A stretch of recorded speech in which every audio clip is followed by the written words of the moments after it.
haddii aanaad iska soo jarin fooda ma ciyaari doontid finaalka. waa hadalkii Ferguson uu ku dhahay finaalka FA Cup-aha ciyaaryahanka Beckham. haddaba sidee ayay u dhacday dhacdadani?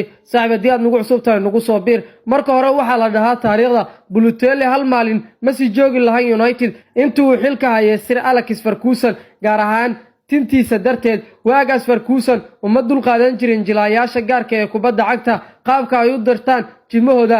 kaliya weydii Beckham. Ferguson hore uma ahayn taageeraha Beckham, xiisihiisa sii kordhaya ee abuuray waxa uu doonayay kaliya kubad sax ah. ma jirto wax ka mashquuliyay ciyaartii finaalka FA Cup-aha. Beckham waxa uu go'aansaday inuu jarto qaabkan nuucan oo kala ah wax walba ay noqoto. waxa uu ogaa in Ferguson aan jeclayn, sidaa darteed tintiisa waxa uu ku daboolay koofi intii lagu jiray tababarka. laakiin wax yar ka hor inta aan la bilaaban ciyaarta, Beckham koofidii ayaa uu iska siibay. Ferguson ayaa arkay, si toos ah ayaa ugu soo dhaqaaqay, wuxuuna ku yiri haddii aad doonaysid inaad ciyaartid iska xiir tinta. sidaas darteed Beckham waxa uu u dhaqaaqay markaasi dhanka suulida Wembley, isagoo halkaasi sameeyay tinta uu iska xiro. sidaas ayaa uu ku ciyaaray.